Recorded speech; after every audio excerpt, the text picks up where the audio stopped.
Hey, what's up?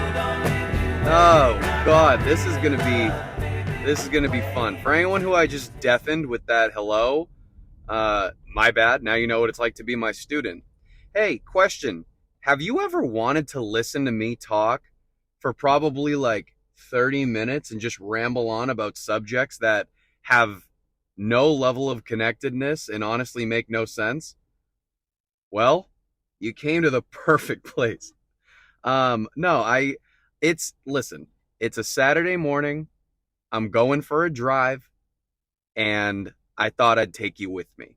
And the fact of the matter is, I have so much to complain about that I feel like I could do this for 4 hours. So my idea is, I'm going to give this a whirl. If you love it, fantastic. If you hate it, you're entitled to that opinion, but don't put it in the comments because it hurts my feelings. But no, the fact of the matter is, I feel like I've had a lot of people talk to me about like, hey, Mr. J, fishing for clout, Tyler. I have so many names. I don't know what I even like go by anymore. People call me Tyler, and I'm like, what?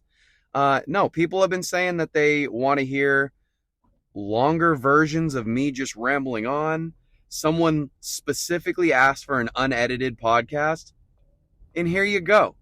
I'm a man of the people. And the fact of the matter is, you're going to get the most raw example of me because I'm in the car, and that means that you probably heard that bump. That's called a Boston pothole. And it is the reason, one of the many reasons why my car is absolutely shot. So we're going to start there. Can we take a minute? Well, listen, most of the people who will listen to this podcast and most of my followers are probably like 8-year-olds, which don't get me wrong. I have no problem with that. But I'm going to tell you something about life that you're not ready to hear yet. Owning a car is an absolute nightmare. I swear to God, I drive a Kia. When I got my car, I was like, yo, this is going to be awesome. It's a simple car. It won't have, pothole. It won't have any like big problems. I'll be able to drive this for a couple years. Haha. Hey, Tyler in the past, haha, you idiot. No, this car has been one of my biggest issues for the last 5 years. About 5 years. I got in 2020. I got this during the pandemic, and part of the goal was to do a cross-country trip. Don't worry, that worked. But since then, I swear to God, me bringing this car on a cross-country road trip has been the biggest mistake of my life because it has every single problem in the book.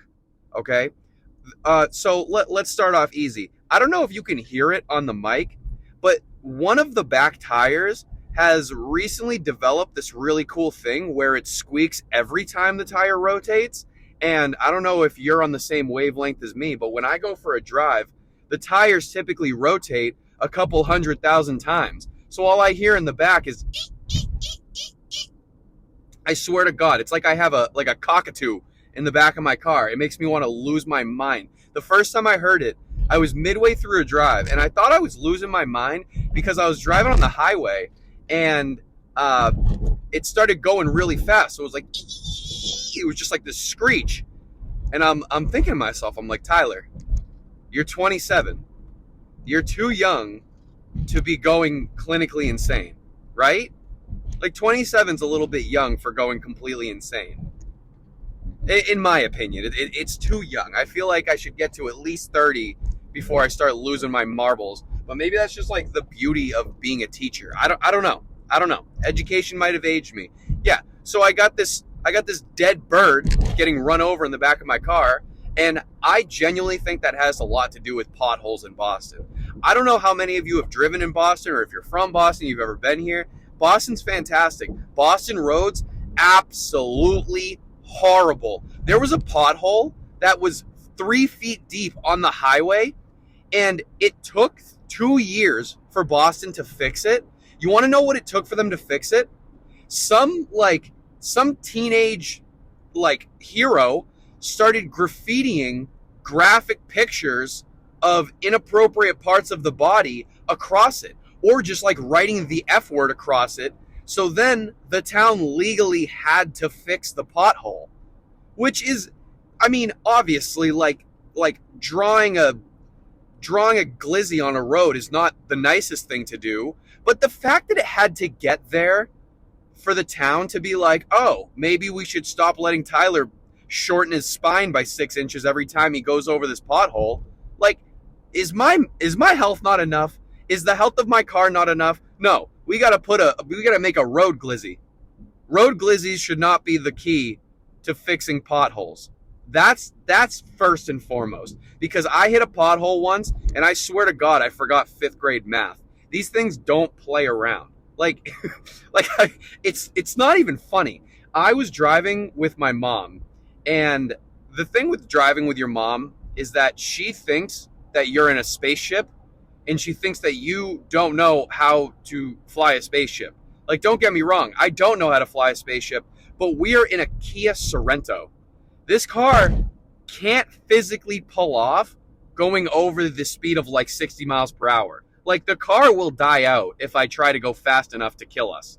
You know? Like, my mom's gripping the side of the car, like screaming. I don't know why anybody would, like, good thing she kept her cool. No, she's like bugging out the whole time.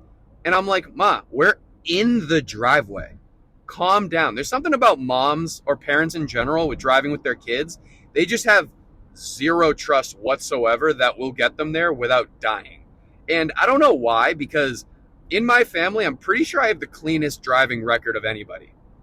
I say that not knowing for sure, but I'm pretty sure that I'm the one with the solid driving record. That's just me. I don't know why. Maybe it's because I'm the youngest in my family and I have like that syndrome of like, you don't know how to breathe, let me teach you, because I'm like the youngest person in the family. I don't know. It doesn't matter how many advanced degrees you get. If you're the youngest in your family, your mom is always going to think you're completely incapable of life. Maybe I'm the only one who feels that way. Other youngest siblings, chime in, because I'm pretty sure that it might just be me. If it's just me, I'm going to be pissed, but I'm pretty sure it's not just me. Like, my mom, she's so funny because, first and foremost, my mom is an angel. There's nothing wrong with my mom. But she does the very typical mother of the youngest sibling, where I'm 27. You know, I've been living on my own for the better half of, the last 10 years of my life, okay? I've been living alone for 10 years, surviving. I wouldn't say thriving. I would call it surviving. I know that I'm not doing great, but I know I'm not doing that bad, you know? Like, I'm not dead yet. We're good. I would say statistically speaking, I'm 1 for 1. I'm batting 1,000 right now because I have not died. But I'll go back to my parents' house and my parents will have food and they'll be like, do you want to heat something up? You look hungry, like whatever. And I'll heat something up and my mom will come over and she'll help me with the microwave. And I look at her and I'm like, what are you doing? I'm an adult. I know how to use a microwave. Are you kidding me? People put me in charge of their kids for 8 hours a day. I'm like, why are you helping me with the microwave? I know you got to set it to pizza if you're warming up pizza. I'm not incompetent. And then she's like, oh, it's just because you're my baby and I love you. I'm like, yeah, that's fine, but you don't have to tie my shoes for me. What, do you want to hold my hand as I walk up the stairs? What are we doing here? I don't know. I think that's one of the things as a youngest sibling that's always sort of been there. All right, one sec. We need a Dunkin' break. Can you hear this? Does this count as ASMR? Oh, this is probably a horrible noise. Okay, well, here's me drinking it. Insert Dunkin' Donuts advertisement. Can you imagine? Listen, actually, let's talk about that. There are some things that I want to talk about with creator stuff that I think people are misunderstanding. And we're going to start off with my classroom videos. I've had a remarkable amount of people ask me when I do my videos, and they're like, do you do this during class? And I don't think that anyone understands how not allowed that is. Teachers, in your contract, you're not allowed to have any level, during class time, your job, your contractual requirement is to be teaching. And if you're doing anything other than that, especially making social media content, That's like a huge no-no in the teaching world. Like you're not allowed to do that. And I think like some teachers can get away with it, like making content during class. I can't, because when we make content, I'm loud. So almost every video we've ever made has been during lunch or after school. Like I have this group of kids who they're like the kids who are in my videos all the time. Like you would recognize their voices. They're hilarious. Like they come to my room for lunch instead of going to the lunchroom. And half the time we just like play games and talk, and they like make fun of my nose, and we just have a good time. That's where all the content comes from. We have like a 30-minute lunch period that we have to just like talk. And sometimes they're like, Mr. J, start recording. I have something I want to ask you. And that's what I think people are misunderstanding about this. First off, people thought I taught like babies. Like last year and for the years before that, yo, this is a one-way street. Are you new? Another thing to know about driving in Boston, everyone is an idiot. No, like for the last couple of years, yes, I did teach fifth and sixth grade, but people were asking if I taught like first and second grade. And I was like, how well spoken do you think these kids are? Like one kid, like, I don't know, like the stuff that you see on my page, a second grader's not coming up with that. Even my fifth graders weren't coming up with that. Like the kids I work with right now, they're quick. They're so quick. Oh, so I'm driving past the Boston Commons right now, and I see a bunch of people on oh, what are they called? It's what Paul Blart drove in Mall Cop. It's a Segway. A Segway? It's the one with the two wheels that you got to lean on. That looks like the most not fun thing in the world. Like, being from Boston, I know of a million things that you can do. Like, I could make you a list of a million things better than driving around on a Segway with a motorcycle helmet. You look silly. I mean, obviously, to each their own. Do your thing. If you like riding around a Segway looking like an MX rider, do you. Like, live your life. But me, first off, those Segways do not look easy to operate. I'm decently well balanced. Those look like the type of thing that would be my downfall. I don't think that would be a good idea for me at all. What was I talking about? What was I talking about? I don't even know. Oh, we were talking about my students. My students are fantastic. I love them. They're amazing. A lot of them are seniors and their academic year is done, and they are not in school until graduation. And I'm probably going to cry my eyes out soon. I don't know when, but it's definitely going to be soon. It's rough.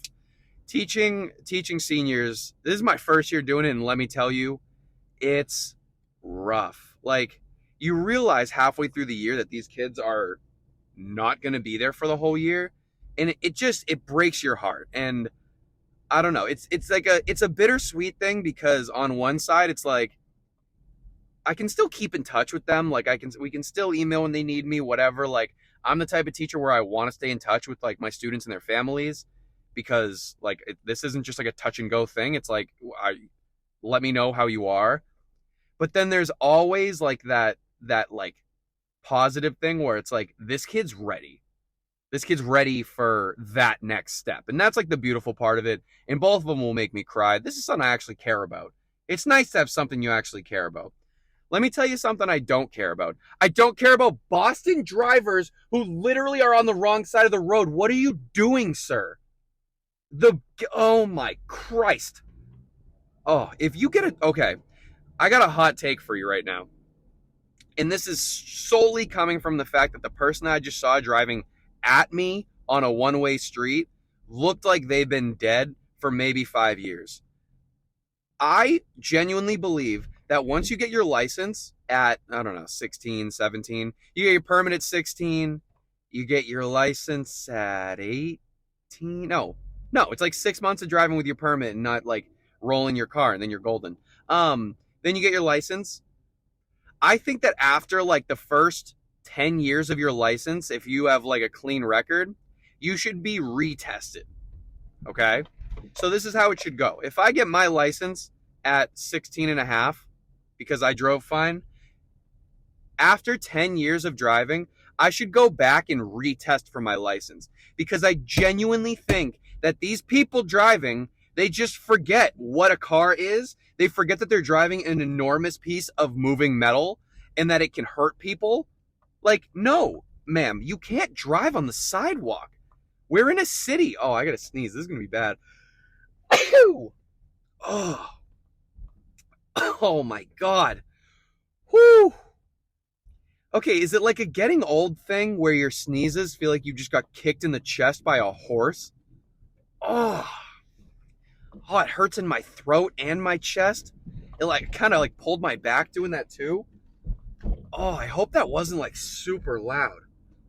Okay, here's another thing that's better to do in Boston than doing a freaking Segway tour. There's a duck boat in front of me right now. And don't get me wrong, like a duck boat in Boston is like the most touristy thing you can do. But for everything that they're not, they are funny. The people who are in charge of leading those tours, they are friggin' hilarious. And they know exactly what they need to say to get a rise out of people. The main reason why I love the duck tours is because I took a duck tour when I was a sophomore in college, so 19, almost 20 years old, and they let me drive the boat. And the way that there was a boat full of children. It was me, my girlfriend at the time, and 50 children, okay? And they look back and they're like, would anyone like to drive the duck boat? And the way that I broke the sound barrier jumping out of my seat, I pushed over like 6 kids running up there. It's my turn. Me, I want to drive the boat. Me, an adult, a full-grown adult. I ran to the front and they let me drive, and it's supposed to be for like 2-3 minutes maybe. I brought that thing back to our starting place. Everybody kept being like, all right, now it's little Timmy's turn. I'm like, no. Timmy, sit down. This is Tyler time. This is my moment, and you're not going to take my moment away from me. And now I'm not allowed on the duck tours. But it's okay. I understand. Yeah, it makes sense. That's another thing that's better than these Segway tours. What, you're going to put me on a Segway? I don't know how to control the thing. I'm going to lean forward. It's going to put me through a wall. I'm going to take out a family of 4. I'm going to end a bloodline on a Segway. Catch me on the news? No, we're not doing that. That's just stupid. We're not doing that. I think part of growing up is realizing there are things you can't do. There are things you just straight up suck at, and you need to take some accountability for the fact that you suck at these things. You know? Oh God, I don't want to go to that airport. What am I doing? Okay, here we go. No, I think that aging and getting older and maturing is realizing that there are things that you're horrible at. Because I think people spend a lot of their like teenage life, their like early adulthood life, especially their preteen life, like trying to prove something to the people around them. And I remember I had a crush on a girl in middle school who was really into rollerblading. You know exactly where this is going. I bought a pair of rollerblades the next day. If you could have seen the bruises on my ass, it was like, it was laughable. Genuinely, it was laughable. Like, I fell 50, maybe 60 times in the first 10 minutes of practicing this. And she didn't like me. She actually started liking my friend. And I was like, he can't even rollerblade. Like, what are we doing here? I'm over here breaking my neck trying to show you my 180 on roller skates. Like, I got my helmet on. It had a cool little mohawk. Maybe that was it. I think that part of the reason why I have like a sense of humor, and this is based on solely what people have told me. I don't think I'm funny, but you all just don't stop. I think that part of my sense of humor has something to do with the fact that I was just a walking ick for 5 to 10 years of my life. Like, I came out of 5th grade, and in 5th grade, I had hair down to my shoulders. I wore a puka shell necklace, and I had hair down to my shoulders. I had glasses. I was what you see when you look up the term ick in the dictionary. Like, it was horrible. It was absolutely horrible. If I in middle school walked up to me as a 27-year-old, I would kick my chest through my back and run the other way. You're not getting near me. Get away from me, you devil spawn. Absolutely not. You can't change my mind on that. I was a walking ick. And that went way through high school, middle school, all of it. Middle school is a complete blur to me because we were just like we were insane. We were absolutely insane. We had oh my god, middle school was a nightmare. That's for a different day. Maybe I'll jump into that on the next one. No, I when I tell you that I don't blame anyone for not wanting to be my friend in middle school and high school. Like, I was loud. I was a chubby little thing. There was nothing about me that had many redeeming qualities. And I know that you're like, "Aw, Tyler, don't knock yourself down." No, I deserve to be knocked down. I should have been knocked down more than I actually was when I was in middle school and high school. Like, I should have been kicked to the ground by a much larger, much more capable individual 6 to 5 times a day. I think that that's something that would have helped me gain a little bit of clarity on my life and who I am as a person, because I walked around like I was 25 feet tall. And let me tell you, I was like 4'9" on my best day. Like, there were no redeeming qualities, like, I don't know. And maybe that's part of the reason why I became a teacher. That would actually make a lot of sense, because I look at kids and, like, I don't really think any of my kids would be like the typical, like, nerdy type. I don't know. Maybe it's just because I'm also like a huge nerd. Like, I don't visualize my students as like cool or uncool. I just think they're all amazing in like a bunch of different ways. Like, some kids have a sense of style that I will absolutely never have, and I admire them for that. Some kids are just pound for pound smarter than I'll ever be. For them, that's not hard to do. They're all just like these savant geniuses. But, like, I don't know. I think that part of my desire to be a teacher actually had something to do with the fact that I just like appreciate the quirks of people, and I think it's not rare for teachers to be that way. One sec, Duncan break. Insert Duncan ad number 2. No, it's like, I don't think that it should be all that. It's not rare for teachers to be empathetic to like the quirks of a student. You kind of have to be, because can you imagine walking into class and your teacher's like, "Look at this nerd"? No, that wouldn't have worked. Like, that kid would have hated school immediately. But I think I go a little bit further than that, where I hype them up for all these things that some people might think are like weird. Like, I have a lot of students who are huge into metal music. One of the students I'm the closest with is super into metal music, right? And she'll come in, she'll be like decked out in straight black. She'll have all the rings, the piercings, all this. And I don't know. I just think it's sick that she's so young, but still able to like express herself in that way. And like, it's not to say that this is like the way that she is and has to be, but like, in this moment in your life, you're cool to be yourself. And for me, I just find that to be really, really cool. Like, I think it's rare for people, even as adults. Like, I think a lot of adults just like aren't willing to be themselves. And I think that's something you should have worked through, like, in the college slash like early adulthood years. Like, we probably should have been working on that sooner, and I like to think that I did. But there are a lot of people, and I'm not all the way there. I'm not going to pretend that I'm something special. But like, I've met people who, yep, they're the potholes. I've met people who like straight up act like middle schoolers. And it's like they feel like they need to have this like superiority. There's nothing less impressive than acting like you're better than the people around you. Like, think in your head right now of some people who act like they're better than everyone else. When you hang out with that person, you spend almost the entire get together trying to find a way to humble that person because they're not humble themselves, right? Like, You want to look at their shoes and be like, yeah, well, I mean, you're wearing shoes that look like they went through World War II. I don't know what you're so piped up for. Like that type of thing. You spend the whole time trying to like knock them down a notch because they're just like they think they're like they think they're all that for nothing. And 9 times out of 10 they're not. I think that the right way to go about it is to have your flaws up front.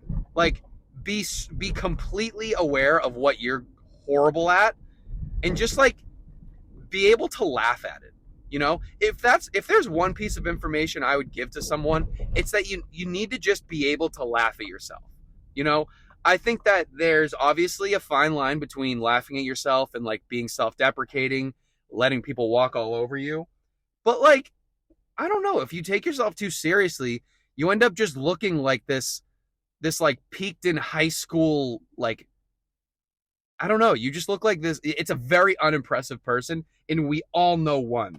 Stop acting like you don't know one. That kid who was like really cool junior and senior year of high school, and then he just like realized that when he was in college, he played whatever sport he played in high school and realized he was playing with kids at like the lowest caliber, and then he plays at college and gets like middle school math knocked out of his head the first time he gets on the field because he's next to someone who has actual ability. And this kid's been piped up his whole life saying that like, oh, he's the best and all this.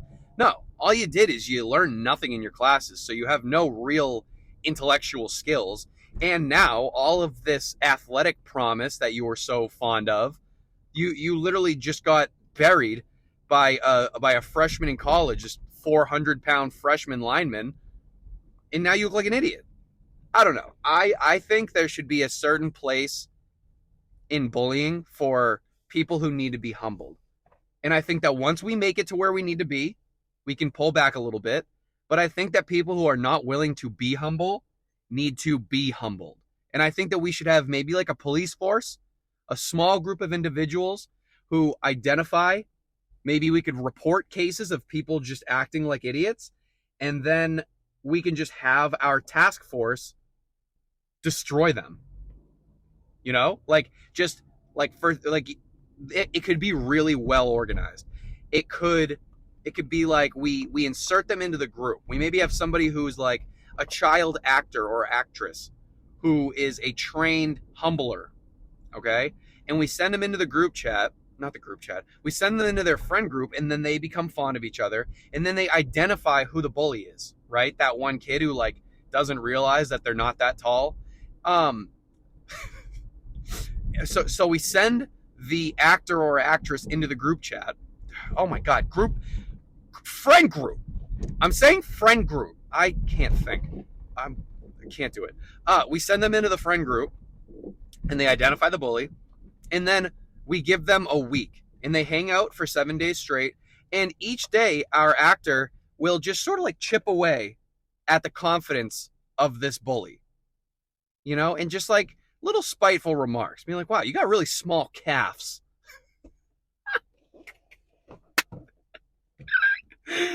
You got the tiniest little calves I've ever seen, and now the kid won't wear shorts. Or being like, who cut your hair? Like, did they do it in the dark? And just let him deconstruct. Oh my God, I would have been great at this. Oh, this could be a career.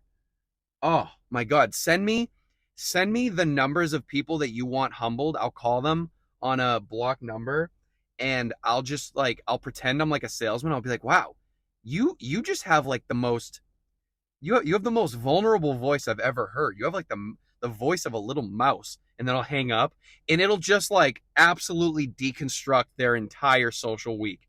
And I think that over a certain amount of time, I think we can make some real change in this world. I think it could be a huge benefit to people. I don't know. If you're in on it, let's do it. Put it in the comments. Talk to me about who we're gonna go for first. Because every friend group has this one person who's just a straight up bully. Well, what could we call it? What could we call it? I don't know. Somebody come up with a name. Comment sections full of names for this business where we go in and we hurt the feelings of children who It sounds bad. It's not. Let me finish my sentence. We go in and we hurt the feelings of people who desperately need to be humbled because they're being bullies. We could just eradicate bullying in general. It could be a thing of the past. I don't know. Maybe we just came up with $1,000,000 idea. Maybe I'm about to get canceled. I don't know. The world's a crazy place. I'm talking with my hands, but you can't see it. Let me know if you all want video for the next podcast, because, I could do this forever. We've just been driving around the city. Is my car going to run out of gas? Probably. Hey, you want to hear a funny story? So a couple weeks ago, I come out to my car in the morning to go to work. It's already early. My driver's side rear view mirror smoked, like bent forward. The mirror's gone. The glass is all over the street. And there's a note on my windshield wiper that says, and I quote, "My bad, period." Not any insurance information, no contact information, not a number, not even like a "I'm sorry." My bad, period. Dude, when I tell you, I would have given up on every goal I have as a teacher, a creator, whatever, to find this individual and take a razor scooter to their shin. I would have paid the world. Oh my God. Okay. That was horrible. But then I'm like, all right, this is why I went to Geico, because I need insurance on things like this. I need them to ensure that in the case of somebody, ripping off my mirror, I'd be good, and I was under the impression that would be exactly the case. I'd be good. So, for anyone who is not an adult yet and wants to know something that's annoying about adulthood, when you get covered by insurance, there's something called a premium, and it's basically like the money you would pay as like a down payment to get your problem fixed. Okay, so if you have like a broken mirror, there's a certain amount down payment that you'll pay. The down payment costs twice as much as the mirror. I'm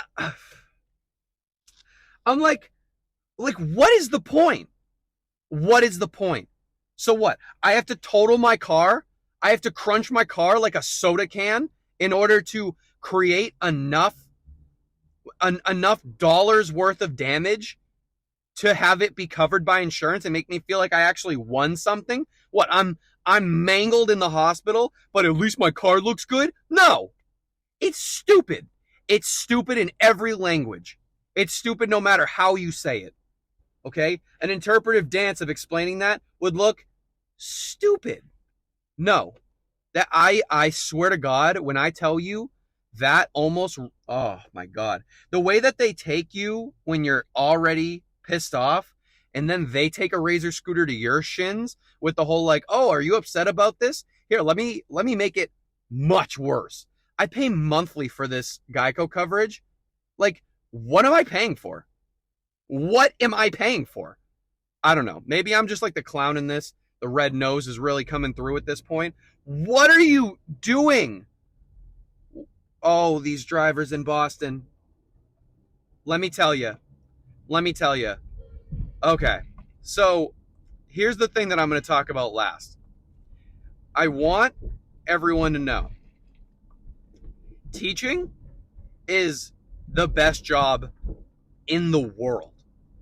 In the world. Like I have ideas of like going to get my PhD to be a professor, and the way that I'm like stressing just about like the idea of being out of the classroom for a couple years, so while I do that, I will be racing back into the classroom or into the lecture hall, whatever, to be back in front of kids teaching them. It's the best job in the world, and people aren't hearing that enough. Yes, it's a little stressful because you got a lot of expectations.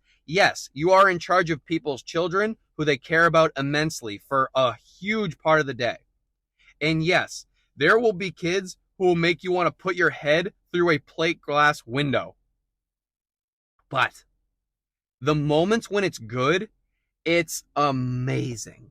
Like sitting down and just like laughing with these kids for a little bit, it's the best thing in the world. And I'm going to do another one of these because I realize I have a million things to talk about.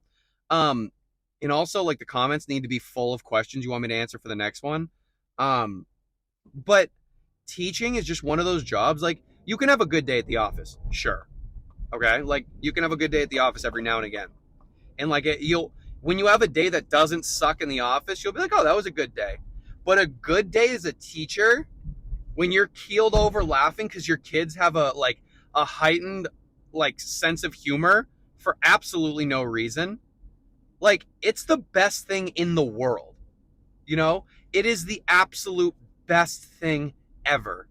And I don't know. I just hope that anyone who's thinking about being a teacher and they hear stories about people leaving the classroom because they had a bad experience, or like, I don't know, like there's a million reasons why teachers leave the classroom, but when they hear those stories, it stops people who really want to be teachers from trying it. And it's a shame because like if there's a kid out in like Oregon who could be the next incredible teacher, and one person's story can change their mind about education, that's like that's a massive character flaw in how we're using our platforms. I think the thing is, you can't go into teaching thinking it's going to be easy, right? Like, never.